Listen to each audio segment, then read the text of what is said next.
Hello everyone, and welcome to ACTV Tech Rec. I'm your host, Ari Tantos. Recently, the Level 3 TVB students have been learning new ways to switch their live shows. So for today's segment, we're going to show you how to switch in various locations with various different types of technology. I'll be showing a live demonstration of the ATEM Mini Pro ISO, but first, we'll have Liam show you how to use some standard studio setups. So yeah, take it away, Liam. Thanks, Ari. I'm going to be showing you guys the Ross Carbonite switcher. Let's head to the control room. This is the Ross Carbonite switcher. It's mainly used in professional news, sports, and even our own studio class. The Ross switcher has many useful functions, starting with the first bus of keys. This bus has all the basic inputs and presets put into the switcher, such as cameras, full-page graphics, black, and mix effects, which we'll get into later. This bus is the main output for what goes on the program screen, with the preview being on the bottom and the program on the top. The Scion bus on top is meant for setting key layers. You usually don't touch them. To the right of this bus is the bank and keys panels. The keys are what shows the graphics on top of the source image. It's meant to display things like lower thirds, bugs, and some extra on-screen graphics if you want to utilize all 4 key layers. The bank on the left goes in turn with the very top buses, which is responsible for more complicated graphics and effects that are built on the switcher itself. At the top left here, we have the DVE key that is meant to overlay source images on top of each other, usually meant to put boxes of 2 people next to each other to make live interview segments, or separate the talent in a box while displaying a full-page graphic in the background. One of the other key functions right next to the DVE key is the chroma key.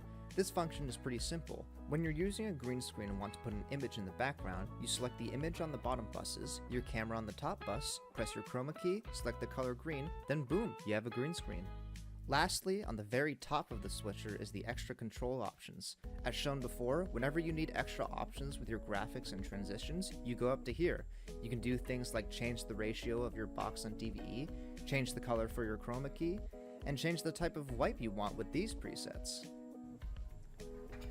And that's all we have to show today for the Ross Carbonite switcher. Back to you, Ari. Thanks for that, Liam. That was a really good refresher. Now that we've learned some studio setups, I'm going to just go over a quick rundown of the ATEM Mini Pro ISO and how to use it. So as you can see here, we've got 4 inputs, and they're all through HDMI. So these can be, laptops, cameras, whatever takes HDMI, both audio and video. So as you can see here, the buttons are lighting up various colors. So green would mean preview and red is program. If I had a monitor or a TV plugged into here through the HDMI out, it would be showing on that screen there. But as for now, this is what it looks like. So each of these inputs has a little column of its own, and this column above here is the audio. So you have the basic on and off and some up and downs to control the audio levels themselves. But there's also a feature called AFV, which is audio follows video. So in the case of wanting to play some audio off of a video or audio off of a laptop without having to sit there and click it, this would just automatically switch both the audio and video at the same time. You also have some mic inputs here, mic 1, mic 2, pretty rudimentary, on, off, up and down, nothing too fancy, but it will get into that in the software a bit later. There's also a still, which you can upload through the software as well, and black. And obviously you get to the right side of the switcher here, we have cut and auto, which is our transitions. We've got mix as an option, dip to a color, some wipes, and then your duration here. There's also some picture-in-picture or DVE kind of situations when you get a bit more complicated, but it's not for that. And then also for the video out, you can choose whether you want multi-viewers or just program, and that's just the HDMI out there that affects. Now moving on to the software control here, ATEM software control. You can download it off its website, and as you can tell, it looks pretty much exactly like the switcher itself. Cam 1, Cam 2, Cam 3, Cam 4 into preview here, and the program as well. You can hotkey, hot punch if you'd like, though Dan would not suggest it. We've got some transition styles here that you can mess around. Essentially, it looks just like the actual switcher. But there's also some other workspaces here that you can make use of. So there's the media one, where you upload the stills that I mentioned earlier. So you can upload them there and select them here through the media tab, and then you'll just punch them onto the actual switcher. There's also an audio workspace where you can make some more minute changes, something more like technical and specific. There's also a camera setting, but that is only for Blackmagic cameras. So this is a Blackmagic product, and it only works with Blackmagic products. What the ATEM switcher cannot do, however, is switch videos and play them through the switcher. This is why we use a program called OBS.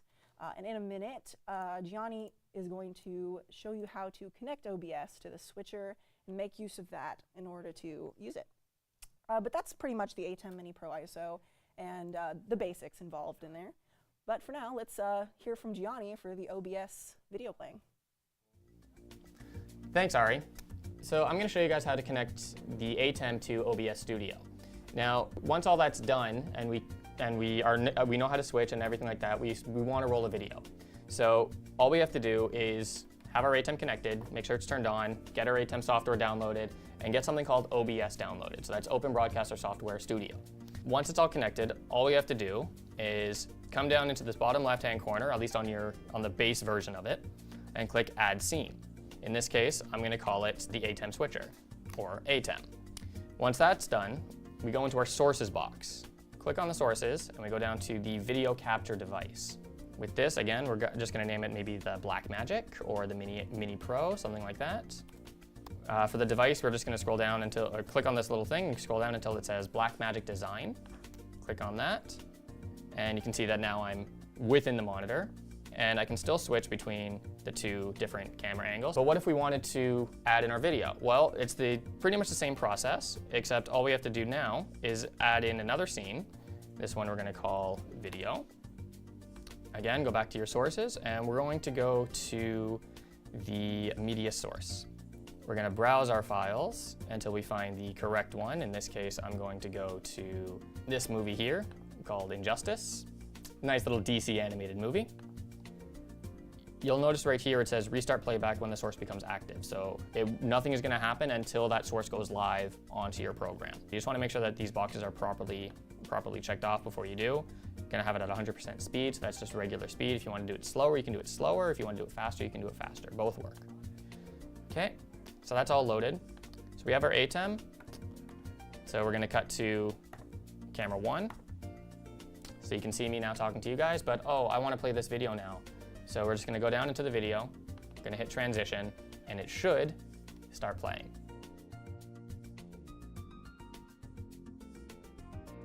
All right, that's just about everything you need to know for this, at least for the very basics of it. So back to you guys in the studio. Thanks so much for that demo, Gianni, and thank you for watching. Today we went over the Ross Carbonite switcher and the ATEM Mini Pro ISO and how to use it paired with OBS. If you'd like to join us next week for some more tech demonstrations, we'll still be here. I'm your host, Ari Tantost. See you next week.